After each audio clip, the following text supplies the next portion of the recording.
ലോകത്ത് സമാന്തരമായി രണ്ട് മഹായുദ്ധങ്ങൾ അരങ്ങേറുന്നതിനിടയ്ക്ക് ഇവിടെ നമ്മുടെ ഇന്ത്യയുടെ തൊട്ടടുത്ത് മറ്റൊരു വൻ യുദ്ധത്തിനുള്ള സാധ്യത കൂടി ഉയരുന്നുണ്ട്. അതിൽ യുദ്ധക്കൊതിയന്മാരായ അമേരിക്കയുടെ ഇടപെടൽ കൂടിയാകുന്നതോടെ വിഷയം സങ്കീർണമാവുകയാണ്. പറഞ്ഞു വരുന്നത് ചൈന തായ്വാൻ സംഘർഷത്തെക്കുറിച്ചാണ്. ദശകങ്ങളായി നീണ്ടുകിടക്കുന്ന ഈ പ്രശ്നത്തിന് പിന്നിലെ യഥാർത്ഥ കാരണം എന്താണ്? അതുപോലെ ഇക്കാര്യത്തിൽ അമേരിക്കയുടെ പങ്ക് എന്താണ്? നമുക്ക് വിശദമായി തന്നെ പരിശോധിക്കാം. ജനാധിപത്യപരമായി പ്രവർത്തിക്കുന്ന തായ്വാനെ സ്വന്തം പ്രദേശമായിട്ടാണ് ചൈന അവകാശപ്പെടുന്നത്. ആവശ്യമെങ്കിൽ ബലപ്രയോഗത്തിലൂടെ പിടിച്ചെടുക്കാൻ തന്നെയാണ് ചൈനയുടെ തീരുമാനം. 1949 മുതൽ ദ്വീപ് നിലനിൽക്കുന്ന തർക്കത്തിലാണ് ഇതെല്ലാം തന്നെ. അതേസമയം തായ്വാനുമായുള്ള ചൈനയുടെ തർക്കത്തിലും അമേരിക്കയുടെ പങ്കുമുണ്ട്. അത് വിശദീകരിക്കാം. അതിനു മുമ്പ് എന്താണ് ചൈന തായ്വാൻ പ്രശ്നമെന്ന് നമുക്ക് വിശദമായി തന്നെ ഒന്ന് മനസ്സിലാക്കാം. ചൈനയുടെ ഭരണകക്ഷിയായ കമ്മ്യൂണിസ്റ്റ് പാർട്ടിയെ സംബന്ധിച്ചിടത്തോളം 1949 വിജയത്തിന് ശേഷം ഇപ്പോഴും വിഭോജനത്തിന് വേണ്ടി കാത്തിരിക്കുന്ന രാജ്യത്തിന്റെ അവസാന ഭാഗമാണ് തായ്വാൻ. തെക്ക് കിഴക്കൻ ചൈനയുടെ തീരത്ത് നിന്ന് ഏകദേശം 100 മൈൽ അകലെയായിട്ടാണ് തായ്വാൻ ദ്വീപരാഷ്ട്രം സ്ഥിതി ചെയ്യുന്നത്. 17-ാം നൂറ്റാണ്ടിൽ തായ്വാൻ ചൈനീസ് സാമ്രാജ്യത്തിന്റെ പൂർണ്ണ നിയന്ത്രണത്തിലായിരുന്നു. പിന്നീട് 1895 ഇതൊരു ജാപ്പനീസ് കോളനിയായി മാറി. രണ്ടാം ലോക മഹായുദ്ധത്തിൽ ജപ്പാൻ പരാജയപ്പെട്ടതിനു ശേഷം ചൈന ദ്വീപ് വീണ്ടെടുത്തു. ചൈനയിൽ കമ്മ്യൂണിസ്റ്റ് വിപ്ലവം നടക്കുകയും 1949 കമ്മ്യൂണിസ്റ്റുകൾ ചൈനയുടെ ഭരണം പിടിച്ചെടുക്കുകയും ചെയ്തു. പരാജയപ്പെട്ട കുമിൻതാങ്ങിന്റെ നാഷണലിസ്റ്റ് പാർട്ടി ദ്വീപിലേക്ക് പലായനം ചെയ്യുകയും തായ്വാൻ എന്ന സ്വതന്ത്ര രാജ്യം രൂപീകരിച്ച് ഭരണം ആരംഭിക്കുകയും ചെയ്തു. ഇനി നമുക്ക് തായ്വാന്റെ ചരിത്രം പരിശോധിക്കാം. വളരെ കാലമായി തദ്ദേശവാസികൾ അധിവസിച്ചിരുന്ന തായ്വാൻ 17-ാം നൂറ്റാണ്ടിൽ ചൈനീസ് സാമ്രാജ്യത്തിന്റെ ഭാഗമായി മാറി. ഒന്നാം ചൈന ജാപ്പനീസ് യുദ്ധത്തിൽ ഇംപീരിയൽ ചൈന പരാജയപ്പെട്ടതിനെ തുടർന്ന് 1895 ഇത് ജപ്പാന് വിട്ടുകൊടുത്തു. രണ്ടാം ലോക മഹായുദ്ധത്തിന്റെ അവസാനം വരെ അരനൂറ്റാണ്ടോളം ഈ ദ്വീപ് ജാപ്പനീസ് കോളനിയെ തുടർന്നു വരികയാണ്. ജപ്പാന്റെ സഖ്യകക്ഷികളുടെ പരാജയത്തെ തുടർന്ന് ചൈനയിലെ ഭരണകക്ഷിയായ നാഷണലിസ്റ്റ് ഗവൺമെന്റ് കുമിൻതാങ്ങിന്റെ നേതൃത്വത്തിലുള്ള തായ്വാൻ നിയന്ത്രണം ഏറ്റെടുക്കുകയാണ്. അധികം താമസിയാതെ ഇംപീരിയൽ ചൈനയുടെ പതനത്തെ തുടർന്ന് റിപ്പബ്ലിക് ഓഫ് ചൈന ബാനറിന് കീഴിൽ പ്രധാന ഭൂപ്രദേശം ഭരിച്ചിരുന്ന നാഷണലിസ്റ്റുകൾ ഒരു വിമത ചൈനീസ് കമ്മ്യൂണിസ്റ്റ് പാർട്ടിയുടെ വീണ്ടും ആക്രമണത്തിന് ഇരയാവുകയാണ്. ഇരുപക്ഷവും രക്തരൂക്ഷിതമായ ആഭ്യന്തര യുദ്ധത്തിലേക്ക് പ്രവേശിച്ചു. അത് തായ്വാനിലേക്ക് പലായനം ചെയ്ത ദേശീയവാദികളുടെ പരാജയത്തിൽ കലാശിക്കുകയും ചെയ്തു. ROC ഗവൺമെന്റിന്റെ സീറ്റ് നാൻജിങ്ങിൽ നിന്ന് തായ്പേയിലേക്ക് മാറ്റി. കടലിടുക്കിലൂടെ CCP അധികാരം ഏറ്റെടുക്കുകയും ബീജിംഗിൽ പീപ്പിൾസ് റിപ്പബ്ലിക് ഓഫ് ചൈന സ്ഥാപിക്കുകയും ചെയ്തു. മുഴുവൻ ചൈനീസ് പ്രദേശത്തിന്റെയും ഏക അവകാശമുള്ള സർക്കാർ തങ്ങളാണെന്ന് ഇരുവരും സ്വയം പ്രഖ്യാപിക്കുകയാണ്. തായ്പേയിൽ നാഷണലിസ്റ്റ് നേതാവ് ചിയാങ് കൈ ഷെയ്ക്ക് ഒരു ദിവസം പ്രധാന ഭൂപ്രദേശം തിരിച്ചുപിടിക്കാനായി സ്വപ്നം കണ്ടു. ബീജിംഗിൽ CCP ചെയർമാനായ മാവോ സേതോങ് തായ്വാനെ ഒരു ഏകീകൃത പുതിയ ചൈനയിലേക്കുള്ള അവസാന ഭാഗമായി കണക്കാക്കി. ഒരു പ്രശ്നം അത് എത്രയും വേഗം തന്നെ പരിഹരിക്കേണ്ടതുണ്ട് എന്ന് പറഞ്ഞു.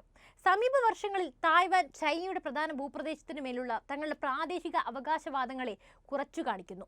ഇന്ന് സ്വന്തം സൈന്യവും കറൻസിയും ഭരണഘടനയും ഒരു തിരഞ്ഞെടുക്കപ്പെട്ട ഗവൺമെന്റുമുള്ള ഒരു ഊർജ്ജസ്വലമായ ജനാധിപത്യമാണ് തായ്വാൻ എന്നത്.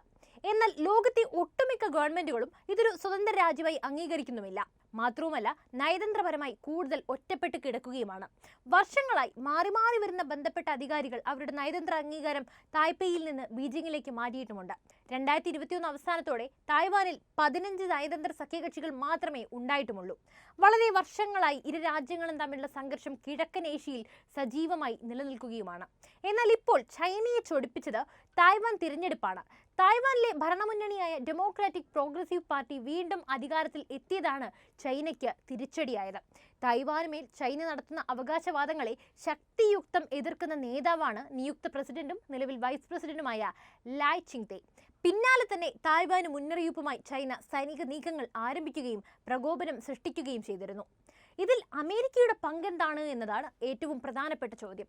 ചൈനീസ് ആഭ്യന്തര യുദ്ധകാലത്ത് അമേരിക്ക ദേശീയവാദികളെ പിന്തുണച്ചപ്പോൾ കമ്മ്യൂണിസ്റ്റുകൾക്ക് സോവിയറ്റ് യൂണിയന്റെ പിന്തുണയുണ്ടായിരുന്നു. തായ്വാനിലേക്ക് പിൻവാങ്ങിയതിനു ശേഷവും US KMT സർക്കാരിനെ പിന്തുണയ്ക്കുന്നത് തുടർന്നു വന്നു. അതിന്റെ സമ്പദ് വ്യവസ്ഥ കെട്ടിപ്പടുക്കാൻ സഹായിക്കുന്നതിന് വികസന സഹായം നൽകി. അപ്പോഴെല്ലാം തന്നെ PRCയെ പ്രത്യയശാസ്ത്രപരവും സൈനികവുമായ എതിരാളിയായി ഒഴിവാക്കി. എന്നാൽ 1960കളിൽ ബീജിംഗും മോസ്കോയും തമ്മിലുള്ള നയതന്ത്ര സംഘർഷത്തെ തുടർന്ന് ചൈന സോവിയറ്റ് വിഭജനം എന്നറിയപ്പെട്ടു. സോവിയറ്റ് യൂണിയനെ സമനിലയിലാക്കാൻ PRCയും US തമ്മിലുള്ള ബന്ധം ഉരുകാൻ തുടങ്ങി. 1979 തായ്പേയിൽ നിന്ന് ബെയ്ജിംഗിലേക്ക് നയതന്ത്ര അംഗീകാരം ഔദ്യോഗികമായി മാറുന്നതിനായി വളരുന്ന രാജ്യങ്ങളുടെ പട്ടികയിൽ യുഎസും ചേർന്നു. ഒരു ചൈന നയം എന്നറിയപ്പെടുന്നതിൽ ചൈനയുടെ ഏക നിയമാനുസൃത ഗവൺമെന്റായി വാഷിംഗ്ടൺ PRCയെ അംഗീകരിക്കുന്നു. തായ്വാൻ ചൈനയുടെ ഭാഗമാണെന്ന ബീജിംഗിന്റെ നിലപാടും അത് അംഗീകരിക്കുന്നുണ്ട്.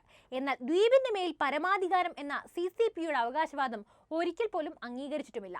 അതേസമയം പതിറ്റാണ്ടുകൾ പഴക്കമുള്ള തായ്വാന്റെ റിലേഷൻസ് ആക്ടിന്റെ നിബന്ധനകൾ പ്രകാരം തായ്വാനുമായി US അടുത്ത അനൗദ്യോഗിക ബന്ധം തുടരുന്നുണ്ട്. തായ്വാനിലെ അമേരിക്കൻ ഇൻസ്റ്റിറ്റ്യൂട്ട് അഥവാ AIT വഴി വാണിജ്യപരവും സാംസ്കാരികപരവും മറ്റ് വിനിമയങ്ങളും സുഗമമാക്കുന്നുമുണ്ട്.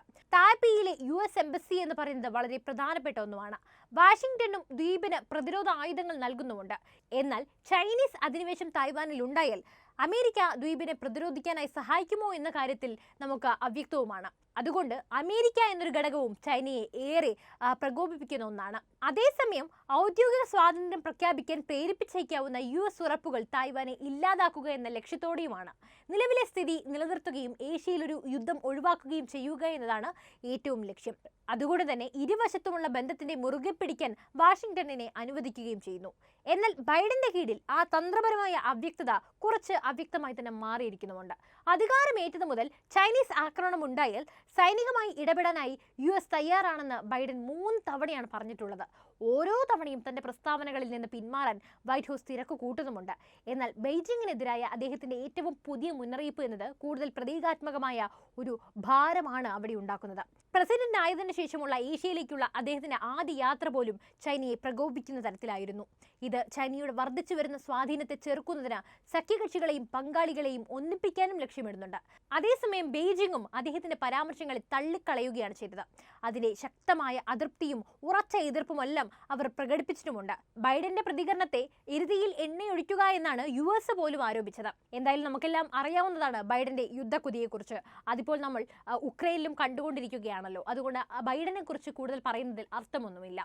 എന്തായാലും സത്യത്തിൽ ഇവർ തമ്മിലുള്ള പ്രശ്നത്തിലെ ഏറ്റവും വലിയ വിഷയങ്ങൾ, അതായത് തായ്വാനും ചൈനയും തമ്മിലുള്ള ഏറ്റവും വലിയ വിഷയങ്ങൾ എന്താണെന്നാൽ തായ്വാനിലും ചൈനയിലും ഒരു അനൗദ്യോഗികമായ സംഭാഷണ സംവിധാനമില്ല. അതായത് അവരുടെ യുദ്ധവിമാനങ്ങൾ തമ്മിലുള്ള ആകസ്മികമായ ഏറ്റുമുട്ടൽ നിയന്ത്രണാതീതമാക്കാൻ പ്രയാസമാണ്. അമേരിക്കയ്ക്ക് പ്രതികരിക്കാനുള്ള അവസരം ലഭിക്കുന്നതിന് മുമ്പായി ചൈന തായ്വാനെ മിസൈൽ സൈബർ ആക്രമണങ്ങളിലൂടെ വേഗത്തിൽ കീഴടക്കിയേക്കാം എന്നതും തള്ളിക്കളയാനാകില്ല. അതുപോലെ തന്നെ തായ്വാൻ ഒരിക്കൽ പോലും ചൈനയെ അങ്ങോട്ട് പ്രകോപിപ്പിച്ചുകൊണ്ട് ആക്രമിക്കാനായി മുതിർന്നുകൊണ്ട് തായ്വാൻ ഇറങ്ങി തിരിച്ചിട്ടുമില്ല എന്നത് നമ്മൾ എടുത്തു പറയേണ്ട ഒരു കാര്യമാണ്. പ്രതിരോധിക്കുക മാത്രമാണ് അവർ ഇതുവരെ ലക്ഷ്യമിടുന്നത്. ചൈന കടലിനും ജപ്പാനും ഇടയിലുള്ള പസഫിക്കിന്റെ അരികിലുള്ള ഒരു പ്രധാനപ്പെട്ട സ്ഥലത്താണ് തായ്വാന്റെ സ്ഥാനം. ലോകത്തിന്റെ ഏറ്റവും വലിയ മൈക്രോ ചിപ്പുകളുടെ നിർമ്മാണ കമ്പനികൾ നിലനിൽക്കുന്നത് തായ്വാനിലാണ്. ചിപ്പ് നിർമ്മാണ കമ്പനികളുടെ കേന്ദ്രമാണ് തായ്വാൻ. ചൈനയുടെ സാങ്കേതിക വിദ്യ പലപ്പോഴും അപകട സാധ്യതയുള്ളതായിട്ടാണ് അമേരിക്ക കാണുന്നത്. അതുകൊണ്ട് തന്നെ തായ്വാനിൽ നിന്നുള്ളവ ഉൾപ്പെടെയുള്ള നൂതന മൈക്രോ ചിപ്പുകളുടെ പ്രവേശനം ഇല്ലാതാക്കാൻ ചൈനയ്ക്ക് ഉദ്ദേശവും കാണും. ചൈന യുദ്ധത്തിന് വന്നാൽ തായ്വാന് പ്രതിരോധിച്ചു നിൽക്കാൻ സാധിക്കുമോ എന്നാണ് എല്ലാവരും ഇപ്പോൾ ചോദിക്കുന്നത്. സാമ്പത്തിക സഹകരണം വർദ്ധിപ്പിച്ച് തായ്വാനെ ഒപ്പം ചേർക്കാൻ ചൈന തീർച്ചയായും ശ്രമിച്ചേക്കും. പക്ഷേ ചൈന യുദ്ധത്തിന് വന്നാൽ തായ്വാൻ നിഷ്പ്രഭമാകുമെന്നതും സത്യമാണ്. ലോകത്തെ തന്നെ വലിയ സൈന്യമാണ് ചൈനയുടേത്. US ഒഴിച്ചുള്ള ഏത് രാഷ്ട്രത്തെക്കാളും കൂടുതൽ സൈനിക ശക്തിക്ക് വേണ്ടി ചൈന ചിലവിടുന്നുമുണ്ട്.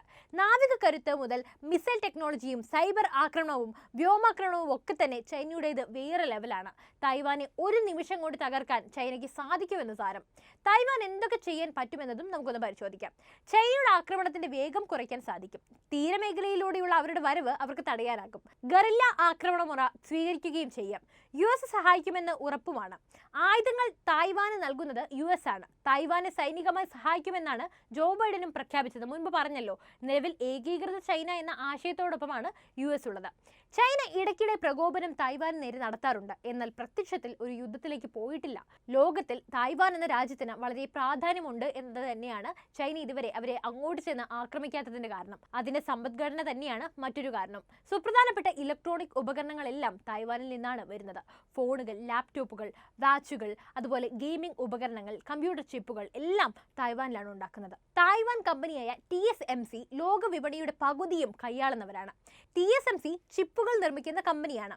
100 ബില്യണിന്റെ ആസ്തി അവർക്കുണ്ട്. ചൈന തായ്വാൻ പിടിക്കുകയാണെങ്കിൽ ലോക വിപണിയുടെ വലിയൊരു ഭാഗം അവരുടെ കയ്യിലാവുകയും ചെയ്യും. തായ്വാൻ ജനതയ്ക്ക് ഇതുവരെ ഇതിലൊന്നും ഭയമില്ല എന്നാണ് സർവേകൾ സൂചിപ്പിക്കുന്നത്.